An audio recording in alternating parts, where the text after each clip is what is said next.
বিসমিল্লাহির রহমানির রহিম। দেশ ও দেশের বাহির থেকে যে যেখান থেকে আমার ভিডিওটা দেখছেন সবাইকে জানাই আসসালামু আলাইকুম। আশা করি আল্লাহর রহমতে সকলে সুস্থ এবং সবল আছেন। আলহামদুলিল্লাহ আমি অনেক ভালো আছি। মা তার আদরে ছোট্ট মেয়েটির জন্য কি ভালোবাসা দিয়ে দিল গ্রামে থেকে, সে একটা ভিডিও নিয়ে আপনাদের সামনে হাজির হয়ে গেলাম। মানে ২ দিনের ছোট্ট স্কিপ নিয়ে আমি একটা ভিডিও বানিয়েছি, সেটা আপনাদের সামনে তুলে ধরব। মা আসার টাইমে মার মা, মা, মা, মা কথাটা অনেক বড়। মা যদি একক অক্ষরে হয় কিন্তু মা শব্দটা অনেক বড়। মার ভালোবাসা অসীম, মার সাথে কোনো তুলনা হয় না। দেখেন যত এক হতে ১.৫ মাস তৈরি যত খাওয়াচ্ছে, তার আসার সময় একটু করে মার ভালোবাসা একটা পলিতে ভরে দিয়ে দিছি মেয়ের জন্য। হ্যাঁ, আর বাড়ির ছোট্ট মেয়ের অন্যরকম একটাই আদর থাকে না। সব সন্তানই এক, তারপরে ছোট মেয়েদের মনে একটু আদর ভালোবাসা বেশি মাদের। কিন্তু আমার মা থেকে আমার বাবার আদর ভালোবাসা বেশি। কারণ কি আমরা বাবা মানে মা যদি ডাকতে একবার, আমি বাবা ডাকতে ৪ বার, এরকম। মানে আমার সব কিছু তো আমার বাবা, এই ধরনের হইলো। মানে এইটা হইব, এটা দিয়া দাও, ওইটাই করে দাও, মানে বাবা সব কিছুর মধ্যে বাবা। এটা দরকার হইব, মানে যে কথাটা মাকে বলবো সে কথাটা আমি বাবারে বলি, বাবা আমার এটা লাগবে, এটা নিয়ে আসতে হইব, এটা দিতে হইব। মানে এই জিনিসটা আমি আমার বাবার সাথে বেশি, আমি সব ব্যাপারে মানে আমার বাবার সাথে, আমার কোথাও যাওয়ার লাগলে আমি আমার বাবার সাথে যাই, আমার বাবারা আমার সাথে করে নিয়ে যাই। আমার এইরকম, মানে আমি জানি না সবাই তো, আর মেয়েরা কিন্তু বাবার প্রতি একটা অন্যরকম দুর্বলতা। থাক, যাই হোক, এখানে ভিডিওতে কিছু কথা বলি, মানে যেগুলো নিয়ে ভিডিও আমি করতেছি। এখানে মা বাবা দুজনে মিলেই দিয়ে দিছি। এখানে বাবার ভালোবাসা কি, আমি বাবারে বলতেছি আমার বান্ধবীদের জন্য রস রাখতে। আমার বাবার রস মানে ছেঁকে সুন্দর করে বোতলে ভরে ঢিপে রেখে দিছি, মানে আমার বান্ধবীদের দিতে হইব। তারপরে মুরগি, এই ধরনের। তারপরে এখানে একটা মুরগি ছিল, তারপরে পুঁই শাকের বোটা, তারপরে কি সিম, ধইনা পাতা, কাঁচামরিচ, বিভিন্ন ধরনের যাই হয়, এটা কিন্তু এখানেও পাওয়া যায়। তারপর তো বললাম না মা বাবার ভালোবাসা, এটা আমার মা বাবা ভালোবাসা আবার ব্যাগে করে আমার সাথে দিয়েও দিয়েছি। মানে এগুলো নিয়ে তুমি খাইবা, যাওয়ার পর এগুলা করবা না, আমি খাইও আসছি আবার সাথে করে নিয়েও আসছি। এই বললাম, বাবা মার ভালোবাসা কখনো শেষ হয় না। আর বাবা মা যতদিন থাকবা বাবা বাড়ি ততদিনই যাওয়া আসা। বাবা মা যখন থাকবে না তখন কিন্তু বাবা বাড়ির মতো না। আর যত কিছুই হোক দেখবেন কি মা বাবা যদি বাসায় না থাকে না, ভালো লাগে না। জানি না কার ক্ষেত্রে কেমন, আমার এটা হয় যখন না থাকে না আমার ভালো লাগে না। দূর, তোমার বাসায় থাকুন না, এ বাসায় মা নাই, বাসায় বাবা নাই, মানে ভাল লাগে না, কেমন যেন লাগে। আমি এটা বুঝতে পারবো না, কারণ আমি নিজে যেভাবে কথা বল ওইভাবেই কথা বলতাছি, আপনাদের সামনে এখানে বানাই কোনো কথা বলতাছি না। মানে আমি সবসময় যেভাবে কথা বলি ওভাবেই কথা বলতাছি। হ্যাঁ, আমার কথাগুলো অত সুন্দর শোনা যাইব না, কথার ভেতরে অনেক ভুল শোনা যাইব, অবশ্যই। মানে এরকম শোনা যাইতেই পারে, আমিও নিজে মানুষ মাত্রই ভুল হতে পারে। তারপরে এখানে অনেকগুলা মাছ আমার আব্বা কি নাই না ফ্রিজে রেখে দিছে, তখন আমি গ্রামে যাই নাই, যাওয়াইনে পরে মানে ওই যে মেঘনা নদী তো, ওখানে ওই মাছটা অনেক মজা। তখন ৭ কেজি মাছ কিনে রেখেছি, আর আমি যাইনি দেখে সুন্দরভাবে আর একটা মাছ ধরে নে ওভাবে রেখে দিয়েছি। এই আসার টাইমে এই মাছগুলো নিয়েছি, কিন্তু আমার আসার টাইমে আমি আনতে চাই না, কারণ আনতে চাই না কি আমার অনেক কষ্ট হয়ে যায় ওখান থেকে আনতে হলে। কারণ আমার মেয়ে আর আমি আসি যেহেতু, কারণ আমার মেয়েরে আমার হাত ধরে নিয়ে আসতে হয়, রোড পার হইতে হয় এভাবে। আর আগে যখন আমি গাড়ি নিয়ে আসতাম তখন আমার সমস্যা হতো, তখন আমি অনেক কিছু আনতে পারতাম। এখন আমি কিছু আনতে পারি না, আর কাউরে কিছু দিতেও পারি না, বা অনেক ভাবিরা আসি দিতেও পারি না। তারপরে এগুলো সব গুছিয়ে নিয়ে তারপর আমাদের এখান তো যেহেতু গ্যাস থাকে না, আমি রাত্রেবেলা উঠে রান্না বসাইছি। কী রান্না করা হয়, কি আগের মাছগুলো ফ্রিজে ছিল, আর বেশি দিন ফ্রিজে মাছ থাকলে না ওই মাছগুলো না খাইতে মজা না, আমার না এরকম এটাই খাইতে হয়।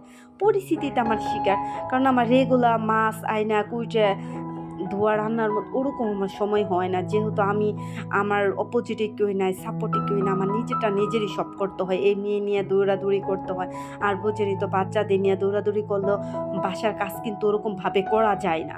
তারপর আমি সকালে ভোরবেলা উঠলে কি অনেকটা কাজ না আগানো যায়। আমি মনে করেন কি ফজরের আমি উঠি আর আজান দেই। আর কোনো সময় আজানের আগে উঠি। যেহেতু আর আমার ৭টা ৭:৩০ দিকে আমার সম্পূর্ণ রান্না, ৮টার দিকে আমার ঘর পৌঁছানো সম্পূর্ণ আমি সাইরা ফেলাইতে পারি। আর সেদিনকে তো আমি কাজ করতে পারি না আর আমি মানে সারাদিন রিল্যাক্স। সেদিনকে অন্য একটা বাড়তি কাজ আমি করি। জানি না এটা কার ক্ষেত্রে কিন্তু আমার ক্ষেত্রে যেদিনকে আমি সময় পাই সেদিনকে আমি অন্য একটা কাজ প্ল্যান করি এই কাজটা করব। মানে এরকমভাবে।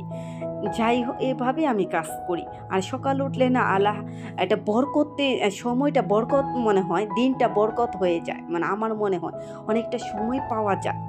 মানে যেদিনকে আমি সকালে আর একটু দেরি করে উঠি না সেদিনকে সারাদিন আমি কোনো কাজ করতে পারি না। সেদিনকে আমার শরীরই ম্যাজ করে মানে এটা তো করি ওটা করে না মানে এরকম মানে সব কাজ এলোমেলো লাগে। এই কারণে আমি সবসময় চেষ্টা করি কি সকালবেলা মনে করেন দুপুরে রান্নাটা শেষ করি আমি সকালে রান্নাটা ওই সময় বসাই দিই। মানে কোনোদিন রুটি, চা, ডিম আর আমরা বেশিরভাগই আমার সকালে ডিম, চা এগুলাই খাওয়া হয়। আর এগুলো তো সবসময় দেখানো হয় না। আর ভিডিও করতে গেলে তো মনে করেন বুঝেন তো অনেক সময়ের প্রয়োজন। কিন্তু মাঝে আমি ভিডিও করতে পারি কি মাঝে সকালে ভিডিওটা আমি করতে পারি না। যেহেতু আমার মেয়ে সকালে আমার বের হয়ে যাইতে হয় এই কারণে করতে পারি না। আর সন্ধ্যাবেলায় যে একটু কিছু একটা করবো সন্ধ্যাবেলা তেমন একটা গ্যাস থাকে না। মানে আমার দোটানার মধ্যে পড়ে যাইতে হয়। তারপরে অবশ্যই মেয়ে বলতেছে আম্মু আমি না এই যে পকোড়া খাবো, ফুলকপির পকোড়া খাবো। তাহলে ঘরে না আমার তেমন ছোট্ট একটু ফুলকপি ছিল।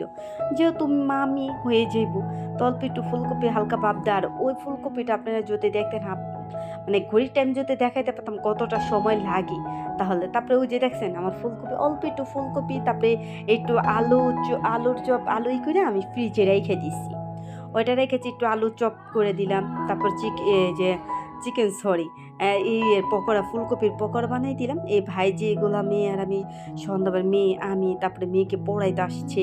মানে ওই নিজের মতনই। তারপরে বললাম আমরা ৩ জনে এসে পকোড়াগুলা খাই। কিন্তু পকোড়াগুলো না অনেক মজা হয়েছিল। যেমন তাড়াতাড়ি ধীরে ভাজছিলাম অনেক মজা হয়েছিল। জানি না কিন্তু দেখতে তেমন সুন্দর হইতেছে না কিন্তু খেতে অনেক মজা হইছে। তারপরে এগুলো অবশেষই করলাম। করার পরে কি করব?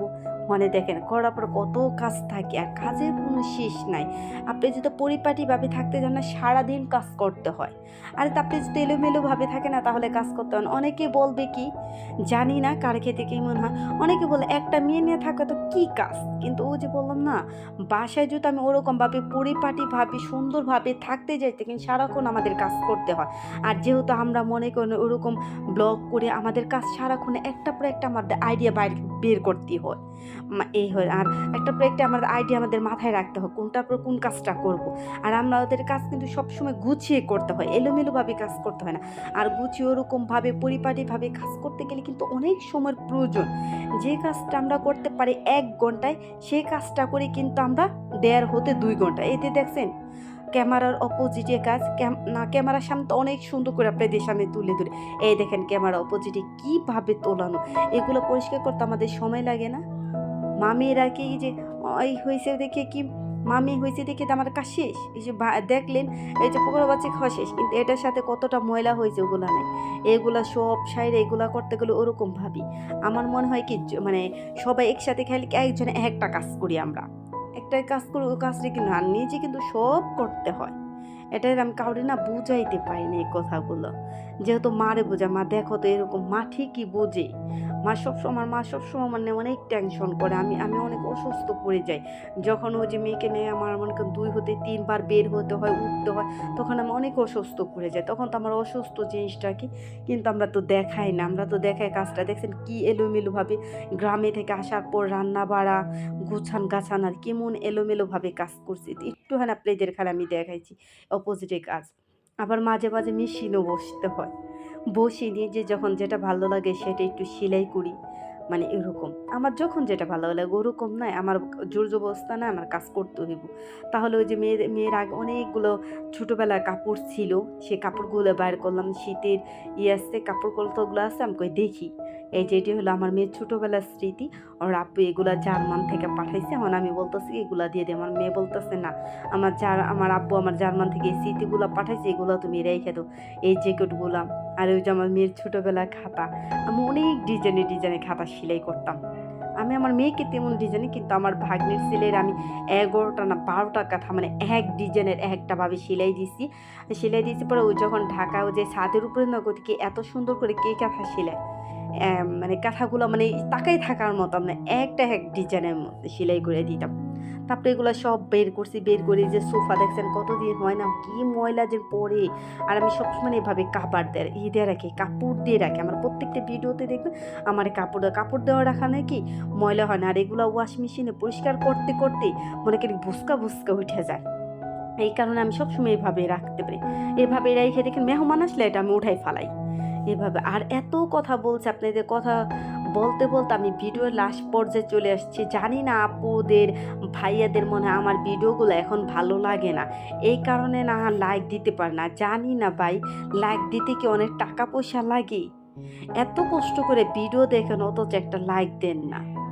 প্লিজ একটা লাইক দিলে না আমার ভিডিও করার না আগ্রহটা বেড়ে যাবে। আমার নিজের কাছে আরও সুন্দরভাবে ভিডিও করার নিজে ইচ্ছা জাগবো না, আমি আর একটু সুন্দরভাবে ভিডিও করি, ভালো লাগবে। প্লিজ একটা লাইক দিয়ে ভিডিওটা দেখা শুরু করবেন।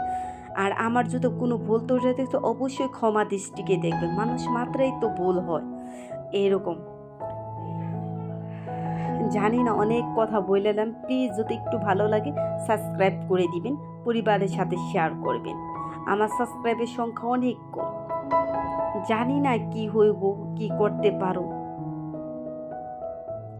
ভালো থাকেন, আল্লাহ হাফিজ। অনেক কথা বলছি, অনেক সময় কথা বলছি আপনাদের সামনে, এখন বিদায় নেওয়ার সময়। ভালো থেকেন, সুস্থ থেকেন, আল্লাহ হাফিজ।